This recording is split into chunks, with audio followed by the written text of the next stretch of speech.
What's up, my Mind Your Money business folks? It's me yet again with another video of today's stock market news. I just woke up. I just got out of bed. I laid in a little later today. It is Saturday here, although it's Friday currently back in the mainland. So let's see what happened in the market today. And as always, hopefully you're in the market and not trying to time the market, because that is simply impossible to do. So it says here, Nasdaq closes at record high. S&P 500 notches winning week as Fed decision looms. So remember, the Feds are getting together next week to talk about interest rates. Will there be a cut? Will there be a 25 basis point cut or a 50 basis point cut?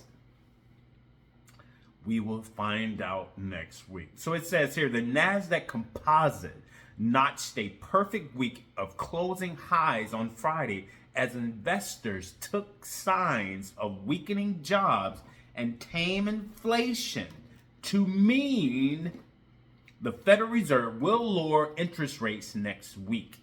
The tech-heavy Nasdaq closed 0.44% higher, led by a surge in Tesla shares. The broad market S&P 500 hovered around the flat line, down just 0.5%. The blue chip Dow Jones Industrial Average lost about 0.59%. So having each closed at record levels Thursday, with the Dow finishing above 46,000 for the first time, the three major averages rounded out the weekly period with gains.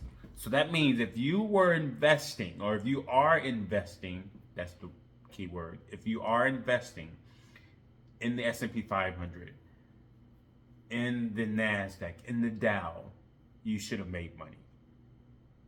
You should have had some gains on your investments. So it also says the S&P 500, which rose 1.6% week to date, saw its best weekly performance since early August and its fifth positive week in 6.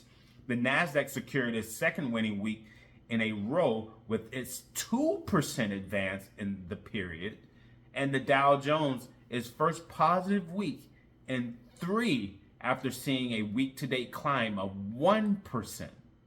I'll take all of that. So investors are now gearing up for the Fed's decision on whether it will lower its benchmark interest rates on September 17th. Future markets are pricing in a 0.25 percentage point cut with near certainty, according to the CME Fed Watch tool. The economic data released this week would support such a decision, according to Bill Northey, investment director at U.S. Bank Wealth Management. So the consumer price index came in slightly harder than expected for on Thursday, but the usually crucial inflation report was overshadowed by weekly jobless claims, which showed an unexpected jump to the highest level since October 2021.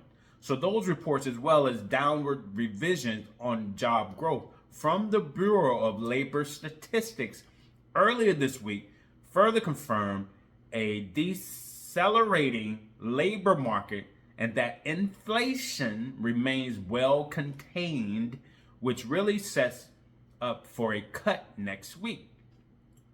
This is what Northey told CNBC. And so this is a Fed that is reluctant to surprise markets. And so as expectations have cemented around that 25 basis point rate cut, we think that they'll deliver against that, he said. So Northey added that through the Fed's press conference and its summary of economic projections, investors should be given more clarity on the central bank's median view regarding its outlook for both economic growth and inflation, along with what it considers appropriate in terms of monetary policy positioning against that. So all three of those elements really play into what happens further out the interest rate curve. He continued. This should be a very information-rich meeting that we see in the middle of next week. And yeah, that's it. That's it for the news. So let's see what happened with some stocks. Nvidia gained 65 cents, closing out at $177.82. Broadcom gained 24 cents, closing out at $359.87. Palantir gained a nice $7.07 today, closing out at $171.43. Tesla had a nice gain of $27.13, closing out at $395.94. FTEC, my information technology ETF, gained 25 cents today, closing out at $214.13. SPLG, my S&P 500 ETF, lost 2 cents today, closing out at $77.35. Meta gained $4.69 today, closing out at $755.59.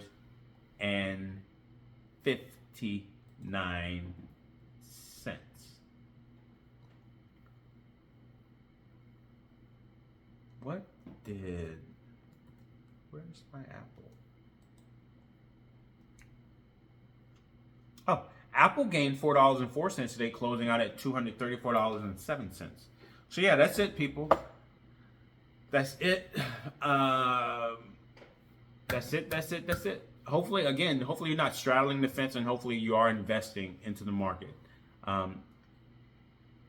Get out of debt. If you're in debt, get out of debt, people. You have to get out of debt. And in order to get out of debt, you need to create a plan. And that plan is called a budget. So you can start telling your money where to go, right? To get rid of that debt so that you can free up all that cash that you work so hard for to invest. Invest into something, to live happier, to create a cemented future for yourself and those that are coming after you, generations to come, right? Yeah, so that's it. So I'm going to end this video. So like, comment, subscribe, share this video. Let me know what you think. Think, people. Think. If you think anything at all. All right, so you guys have a blessed weekend. Have a blessed day. Take care. Peace.